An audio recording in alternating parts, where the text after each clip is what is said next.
There's a follow-up video to my 140 engine rebuild video, and here's the brakes. This is a 65 or so, I think it's a 65 Monza, and this guy has put disc brakes on this. Now what has he done?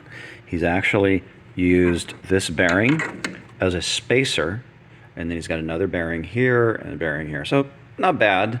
Using a bearing as a spacer is kind of cheesy. You can see this work here where it's just some sort of piece of metal he's kind of got on there. When the tire turns, his hose, rubber hose, rubs against here. If you got the big tire on, you'd see that when you turn the wheel, the hose would rub here. Okay. Now look at his brake lines that he did there. Okay. Now we'll come to the other side. It's not a Corsa, it's a Monza, but he's got Corsa badging.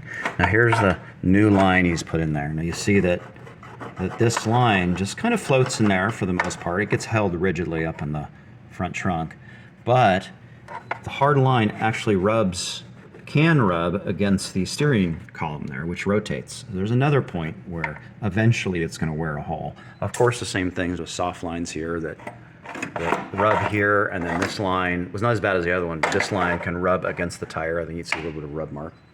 Now let's go to the top and see what he did.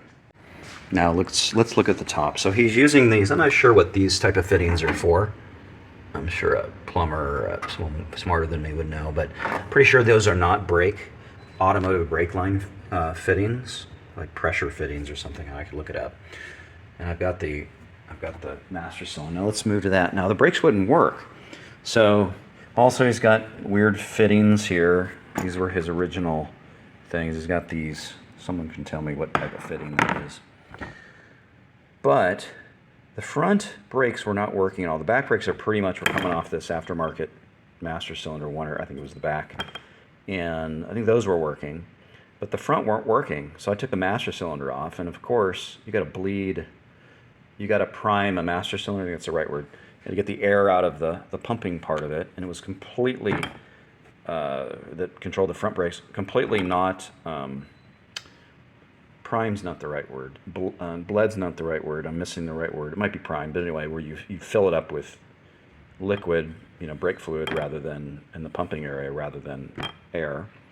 And so when I took it off and looped the line back up through here, which is how I prime the cylinder. I think prime is the right word. That's how I prime the cylinders.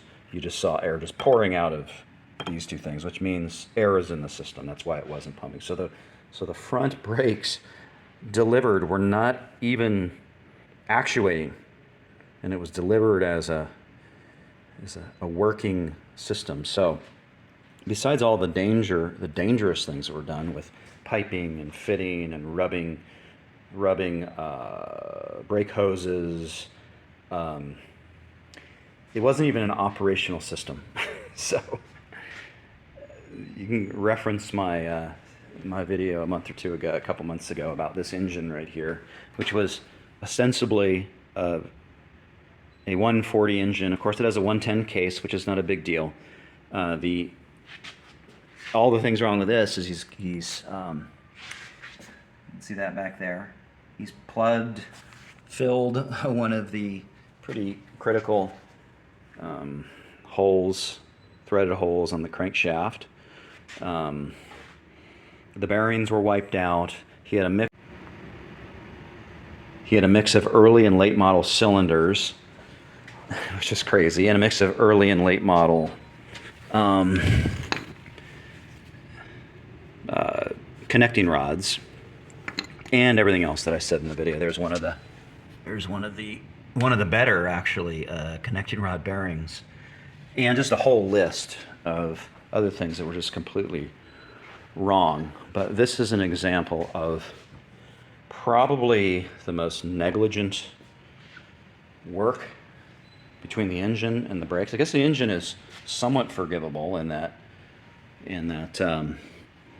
I guess the worst that can happen is if it doesn't catch on fire is it just stops.